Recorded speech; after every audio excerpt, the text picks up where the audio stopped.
Scheherazade Stories. Tonight's story is about watching and being watched. The first time it happened, I told myself it was coincidence. I was standing outside a narrow townhouse on a quiet street, rain dripping from the edge of my hood, staring at a door I had never seen before. The address was correct. The message on my phone was clear. Delivery from Mr. Hale. Please ring the bell. I lifted my hand. Before my knuckles touched the wood, the door opened. A man stood there, already smiling. "You're late," he said. I blinked. "I'm right on time. You just opened fast." He shook his head slowly, still smiling. "No, you were going to knock 3 times. You always do." My stomach tightened. "I've never been here before," I said. "That's true," he replied, "but you've been like this before." The sentence didn't make sense, and yet the calm way he said it made me uneasy. "I have a delivery," I said, holding out the package. "Of course you do," he said, stepping aside. "Come in, it's dry inside." I hesitated. Every instinct told me not to cross that threshold, but rain was soaking through my jacket, and I was tired, and he didn't look dangerous, just certain. I stepped in. The door closed behind me with a soft click. The hallway smelled of old books and warm wood. A lamp cast a yellow glow across framed photographs on the walls. "Just sign here," I said, pulling out my device. He didn't move to take it. "You don't really like this job," he said, instead. I frowned. "I don't even know you." "You don't like that it's temporary," he continued, ignoring me. "You want something that lasts, but not enough to stop moving." My pulse quickened. "Look," I said, forcing a laugh, "I don't know what game you're playing, but I just need a signature." He looked at me with a strange softness. "You're already thinking about leaving," he said. "Your right foot is turned toward the door." I glanced down without meaning to. It was. "How do you know that?" I whispered. He finally took the device and signed his name, Hale. The moment he handed it back, my phone vibrated. Delivery complete. I felt a rush of relief. "Have a good day," I said quickly. He smiled. "You'll be back." "I won't," I said. "You always say that," he replied. I opened the door and stepped into the rain. The street looked exactly as before, except when I turned around. The house was gone. There was no door, no townhouse, just a solid brick wall where the entrance had been. I stood there, soaked, heart hammering. People passed behind me, umbrellas up, not noticing anything strange. I touched the wall. Cold, solid, real. "No," I whispered. I pulled out my phone and checked the delivery log. The address was still there, but under the name, where it usually showed a signature, there was only one word: return. I didn't sleep that night. Every time I closed my eyes, I saw the man smile, the way he had known my habits, my thoughts, my hesitation before I'd even felt it. The next morning, my phone buzzed. A new order. "Delivery from Mr. Hale. Please ring the bell."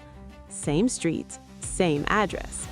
I stared at the screen, heart racing. "No," I said out loud. I declined the order. 10 seconds later, it appeared again. Same message. I turned off my phone. The screen went black. Then it turned on by itself. The order was still there. I threw the phone onto my bed and backed away. "This isn't happening," I whispered. But by noon, something worse had started. I couldn't stop thinking about it, about the wall, about the word return, about how sure he had been. By evening, I was on the bus. I told myself I was going to prove it wasn't real, that the house wouldn't be there, that I'd imagined everything. The street was quiet when I arrived. The rain had stopped. The air smelled clean, almost sweet. I walked to the spot, and the house was there. Tall, narrow, exactly as before. The door opened before I reached it. He stood there, smiling. "You came back," he said. "I didn't knock," I whispered. "You didn't need to. You were going to." My chest tightened. "Why are you doing this? Who are you?" He stepped aside. "You won't like the answer, but you're going to hear it anyway." Against every instinct, I walked inside. The door closed. This time, I didn't even try to open it. Inside, the house felt warmer, more alive. "You should sit," he said, pointing to a chair in the living room. I stayed standing. "Suit yourself," he said. "You don't stay when people suggest it." "What is this place?" I asked. A pause, a moment before choice becomes memory. "That doesn't mean anything." "It will." He walked to the wall of photographs and gestured. "Do you recognize any of these?" I stepped closer. My breath caught. Every photo was of me. Not selfies, not posed, candid shots. Me drinking coffee by a window. Me standing at a bus stop. Me walking at night, hands in pockets. Some I recognized, some I didn't. "How did you get these?" I whispered. "You gave them to me," he said gently. "I never met you before yesterday." He shook his head. "That's what you tell yourself every time." My stomach dropped. "Every time?" He nodded. "You come here when you reach the edge of a choice you don't want to admit you're making. I show you, you leave, you forget, and then you reach the edge again." "That's impossible." "Is it?" he asked. "How many decisions do you remember not making?"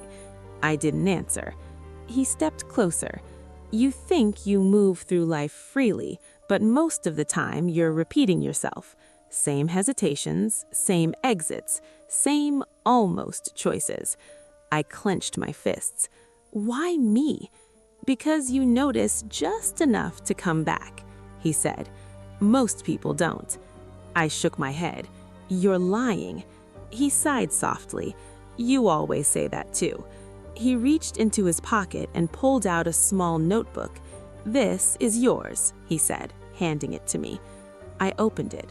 Inside were pages filled with handwriting. My handwriting. Entries describing moments I remembered, and some I didn't. I wanted to call her, but it felt like too much. I almost applied, but what if I failed? I stayed outside the door until it was too late. I felt dizzy. "This isn't mine," I whispered.